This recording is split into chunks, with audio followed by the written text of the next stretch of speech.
Okay, hello, good day. Today, guys, in this video, we will discuss Java arrays. Upon completing this module, you will be able to define what an array, explain how an array is declared, and an example of it initializing Java variables. So, explain how an array variable is initialized and discuss its formats. Discuss the example of initializing array variable accessing an array element. Explain how an array element is accessed, enumerate the Java array coding guidelines and explain each, and define what's an array in length and explain the use of it. Okay, now so these are the subtopics that is covered in this module. No, we have Java arrays, declaring Java arrays, initializing array variables, accessing an array elements, Java array coding guidelines, and array lengths. So, what is Java arrays? So, an array is a sequence of memory location for storing data organized in such a way that any one of the individual location can be accessed by providing its index number. So, kindly take note of this, guys. Now, this is important in our Java arrays. So, in Java, the index numbers always start at 0. So, take note of that. Array cannot start at 1, it always start at 0. So the individual item within an array are called elements. So meaning yung value mismo inside the array are called elements. Yung data mismo, okay? So para hindi ka mo bala um, confuse kung ano ang elements na ginanamin natin. So the elements are referenced by their index using subscript operator. So take note of this. So when declaring array, we also use this. So for an example, the Java array depicted below has three elements. So we have 1, 2, 3. And take note, di ba, hambal natin kagina, array always start at 0. So therefore, this element 1 is index 0. This element number 2 is index 1. And this element 3 is an index 2. So therefore, a total of three elements. And we have a number variable. Kumbaga, the name of that variable. Now, so always take note, the first element always start at 0 or index 0. So how to declare Java array? So an array variable is declared the same way that any Java variable is declared. So the declaration of an array in Java simply allocates memory to contain a reference to the array. So we have the square bracket are used to modify the variable declaration. When attached to the data type, this identifies the data type to be an array with elements of that type. So example, no, we have the element type. It could be integer, string, number, boolean, character, and then the square bracket to define that is an array and your variable name or your array name. And also, pwede nyo man, no, the square bracket may also be attached to the variable to declare the variable is an array variable. So, kumbaga guys, kinsaylo nyo lang yung square bracket instead nga tupad sang imo nga data type, gintupad mo siya sa imo yung array name or variable name, same lang na sila. So, meaning to say, pwede ka ka-declare variable na array, pareho sine or pareho sine. Okay? So, as long as square bracket lang ang gamit nyo, not curly brace. Okay? Again, pwede sa tupad sang imo nga data type or tupad sang imo nga variable name yung square bracket. So, example, no? So, we have int as our data type and int array is our variable name or array name. So, array sa tupad yaya ang square bracket. Pwede man, na kung gusto mo balis karon, int, so array siyang square bracket, then int array or your variable name. Okay? So, same lang na sila. Pero, if ang way mo ya pag-define or declare sang array is like this, wala talaga problema. Or kung gusto mo ya, imo ya pareho sine, wala man tada problema. Okay? So, take note lang guys, no? Although the first declaration above established the fact that int array is an array variable, no actual array exists. Karon explain ta na siya kay nga. It merely tells the compiler that this variable int array, yung int array nato ang in-declare example, will hold an array of integer type. Kaya gin-declare ta pa lang siya. Pero wala pa na siya ga-exist, no? Um, to link it to link int array with an actual or physical array of integer, you must allocate the new, okay, take note of this, the new keyword and assign it to int array. Again, guys, this is just a variable, ah. Mas ma-confuse ka mo, base bla matingala ka mo or ma ex, pambal ka mo nga this is a keyword. No, this is just a variable. Okay? Pwede na da string array, pwede my array or whatsoever. Kaya mo ni siyang in-declare tayo. That's why mo ni siyang gingamit sa aton nga module. So you can store different data types in a single array. So you can have an array of integer, an array of string, or an array or array of arrays. But you can't have an array that contains, for example, both string and integer. So take note of that. So meaning to say, um, isa lang ang pwede nga type nga ma-hold sang array. Kung string ang imong array, string lang na siya tanan. If integer, integer lang na tanan yung array mo. Okay? So to initialize array variables, so when an array is declared, only a reference of array is created. To actually create or give memory to array, you create an array like this. So this is the general form of giving data or size to an array, or let's say um, creating array to a memory or hatag ta memory sa array nato, no? So we have the var name. Let's say naka-declare na ta, ha. This way is an initialization na. So we have the var name equals to new. Take note of this. This is the keyword. Amo ni siyang way naton para ma-allocate ta ang memory sa array naton. Then the data type mo, and then the size. The size is a number. Kung ano siya kadakon, number of elements na pwede ma-hold sang array mo. So here type specify the type of data being allocated. Size specifies the number of elements in the array, and a var name is the name of an array variable that is linked to an array or to the array. So that is to use the new to allocate an array, you must specify the type and the number of elements to allocate. For example, so nag-declare the variable int type with a variable name int array, and this is para ma-define siya naton ng array ni siya, we use the curly brace. Without this, so meaning that is a simple variable lang na integer. Okay? So by defining or by typing square bracket, meaning to say, ang aton gatelta sa aton Java compiler nga this is an array. Now, to allocate memory to our int array variable, so we have this int array variable equals to new. Then, int type, same niya. Hindi siya pwede guys, there is string, there is int, ha? Same array name. Okay, hindi siya pwede. Then, the size, or yung memory yung gin-allocate mo siya. Or, pwede man guys, rekta na. So, let's say, in here, in this example, you have two lines. Pwede man na natin mo one line na lang. Example, no? We have int, then curly, square bracket.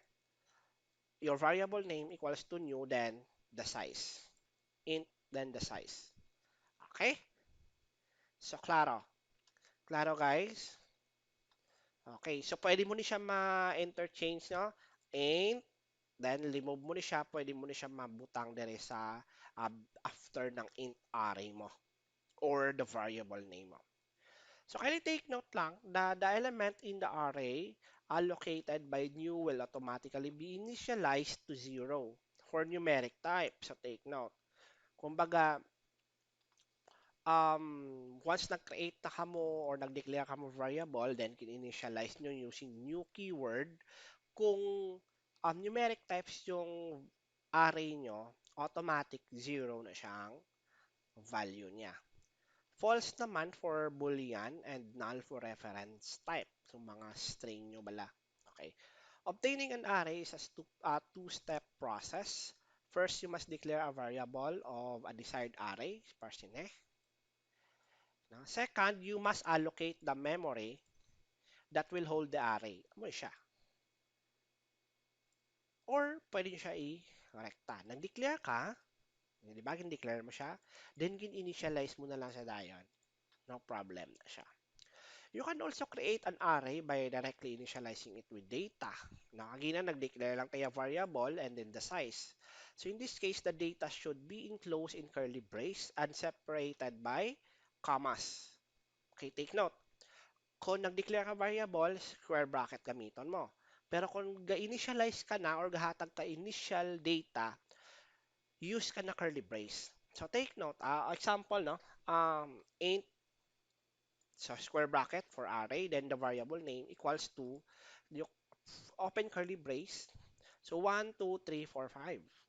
Then the closing curly brace.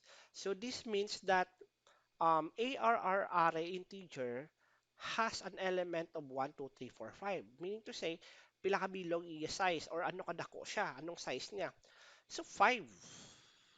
And again, 1 is, yung index niya is 0. This is 1, 2, 3, 4. Okay, klaro? Or, interchange na lang siya. Same na sila. Okay, again, it's up to you. Anong gamiton nyo, anong way mo. Why tada problema. So this statement declares and create an array of integer with 5 elements having initial value of 1, 2, 3, 4, and 5. So once the array is created, you cannot make more space in the array. So meaning di ka na pwede kadugang dire guys or pwede ka create the in between or dire. No, kaya na-define mo ng iyang memory. So the following are example of creating arrays with directly initialized values. So in this example, we create an array of boolean now equals to true, false, true, false, true, false. And also create an array of 4 doubles variable initialized with 100, 90, 80, 75. So double grade. No? So this is how you define and initialize initial value to your array. Okay. So create an array of string with identifier days initialized with n 7 elements. So we have Monday, Tuesday. So since this is string naman, therefore naka-double quote siya. Okay? Klaro guys? Now, so sir, paano naman siya naton ma-access let's say for example si Thursday. Dire here is 90. Dire ang ini nga true, no? So, amo na siya guys ang purpose naman kung paano naton mi-access yung element inside an array. So, discuss naton yung accessing an array elements. So, each element in the array is accessed via its index. So, ara guys, no? Ibambal naton tagi na importante ni siya. So, can take note of it. So, meaning to say, if ang aton variable days na array is a string, therefore Monday, yung index niya is 0, Tuesday is 1, 2, 3, 4, 5, 6. A total of 7. Kaso nga lang, nag-start lang siya sa 0. So, kung isipon natin, 7 siya. No? 1, 2, 3, 4, 5, 6, 7. Pero 0, 1, 2, 3, 4, 5, and 6. Okay, klaro? Take note, ha?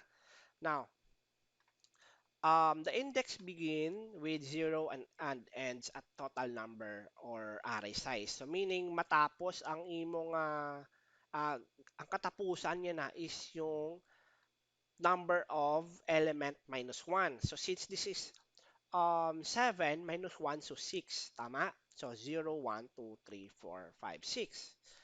So hindi pwede 7. Kaya nga, kung 7 na imutang mo, wala na, empty na dire or hindi na siya, undefined na. Kay 0, 1, 2, 3, 4, 5, 6, 7. Klaro, kaya na-start na sa 0 eh. Pero ang number of elements is 7. Yung size sang aton nga array is 7. Okay? Now, so to access each um, an element inside our array, so ang pinakahapos na gamiton guys is the for loops now. So we have example no. Um, we have days lang diya. Amo ni siya yung example naton. This is days. Okay, days ni siya. So for int I equals to 0, kay since nga nag-use na 0, kay aton nga array nag-start sa 0. Pero kung gusto niyo mag-start sa 3, so 3 kay. Agad, so meaning 0, 1, 2, 3. Meaning to say, yung loop mo ma-start sa Thursday. Okay? So, 0 ta para masugod tali sa Monday. So, I, so yung declare natin na variable is less than ARR or days na lang, days, ano siya, days that length. Okay? So, pila ang length sini, yung size niya. 1, 2, 3, 4, 5, 6, 7. So, meaning, kung natin, evaluate natin. 0 and I is less than ARR length. So, pilang length? Di ba 7? So, meaning to say, less than 7. Okay, klaro? So, meaning, di man ta pwede maghambal nga 7 siya. Kay less than 7 eh. So, meaning to say, 6 padalom. Okay. So, kaso ang aton nga condition, start sa 0, and I is less than the size of the days, which is 7. So, meaning, 6 pakadto, 0. Okay, klaro? Now, so this will increment the I later on. So ang ubraw niya ni is i-output niya ang data. System dot out dot print line. So element at index. So this is for now 0, di ba? So days 0. Kaya ang value ng I natin is 0. So meaning days 0, this will print the Monday or the month. Then after that, ma-increment ang I, magiging 1. So, kumbaga, i-check na sa imo compiler, is 1 less than a days that length? So, this is 7, dapat tama? So, 7 na siya. So, true. Kay since 1 is less than 7, gid man. So, later on, ma-increment na naman na siya by 2 ang I. So, ang brown naton is iaasang sang program nyo is i-print niya naman yung I, which is 1. Then, the days, the index of days nga may 1. So, this is choose na. So on and so forth hasta nga matapos guys ang aton nga loop. No? So, this is the actual implementation. No? So, we have um, a program here. We have a class GFG and a public static void main string args. So we declared a variable int r or arr, and then we allocate memory of uh, 5, no? Meaning the number of elements nga ma-hold ni arr is 5, no? Meaning 5 ka value. To to manually initialize each element with an index, amo ni siyang obrahon nyo. Manual ni siya guys na giving of or initializing of element of an array. So ARR 0 equals to 10, ARR 1 is equals to 20, ARR 2 is equals to 30, ARR 3 is equals to 40, ARR 4 is equals to 50. Again guys, no? 5 yung size ng aton array. So meaning to say, kung isipon na 1, 2, 3, 4, 5. So index always start as 0, 0, 1, 2, 3, 4. Okay? Now, kung base guys, bation sa inyo ang aton patak sang ulan, okay? Yari kay ga kusog subong sang ulan din, no? So, kabay patani klaro gyapon na akong tingog. Now, accessing the elements of the specified array. So, again, always start at 0. Then, I less than ARR length. So, yung length niya is 5. So, always start at 0. Again, kasi aton array start sa 0. So, system.out element at index 0 plus ARR, the value of your I. So, ano siya magiging output niya, guys. And by the way, basi ma-confuse ka mo, I guys is just a variable here. You can use J, you can use X, You can use A, but normally, amo lang siyang nakaandan na eh, si I, yung ginapares kay 4. Pero kung if you have multiple 4 na, para hindi ka mo magsala-sala, you can use different data variable names, no? Normally, one letter lang ano siya eh, para dasig i-type. Pwede mo hindi siya ma-full no, kung ano yung name mo dala or variable name. So, these are the Java coding guidelines. So, it is better to create the array right after you declared. Example, int array equals to new array. Kumbaga, mas nami ko no guys, nga once na-declare mo na siya, create mo na siya dayon by using new. Allocate ka na dayon size. Okay? So, the element of an arrays have index from 0 to n minus 1. Yung n here is the length of an array. Nga minus 1, for example, this is the length, di ba? Or the n. Gina-refer natin, ini siya. This is the n. Kasi since our array always start at 0, so meaning 0 to 99, kaya minus 1 ta. So meaning to say guys, 0 to 99 is, kung isipon natin, 100 sila kabilog. Now, the reason nga minus 1 kita, kay kung ang n lang is 100, 0 to 100, meaning to say 101 na nakabilog. Nagets? So that's why minus kita. Okay? Note that there is no array element ARR and so meaning sa sobra dira. This will result an array index out of bound exception. So mag 101 na ni guys kung kwaon mo ni siya out of bound na na. Kaya nga man 0 to 100 kung isipon taliwat that is 101 na. Which is kung define natin 100 lang man kabilog eh. Okay? You cannot resize an array. However, you can create a new array of different size. Copy the desired data into the new array and assign the new array to the array variables. Now, the array length. Para maintindihan niyo siya. So when you create an array, you specify the number of its elements. Subsequently, the array keeps this information. You can access the number of elements using constant length. Okay? So array to the array name by a dot. So meaning to say, array name dot then the length. Okay? Sorry siya. So for example, if you have an array called employee names, the following code set int called employees to be equal to the length of the array. So example, we have the in employee equals to employee name dot length. Okay?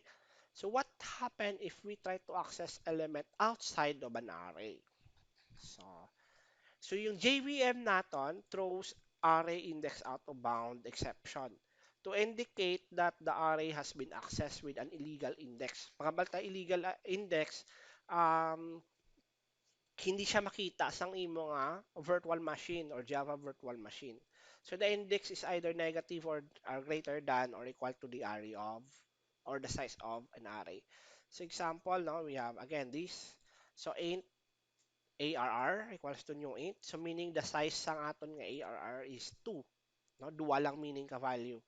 Then we initialize the index 0 na ARR equals to 10 and the ARR 1 is equals to 20. Na kung nag-loop ta, so ari take note guys, oh.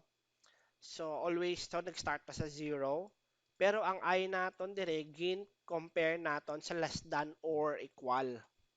So meaning to say, ang size sang aton nga ARR is 2. Tama? Na kung i-loop naton is 0 less than or equal to 2. So true siya Japon. Kaya ang aton nga 0 is less than 2 gin man.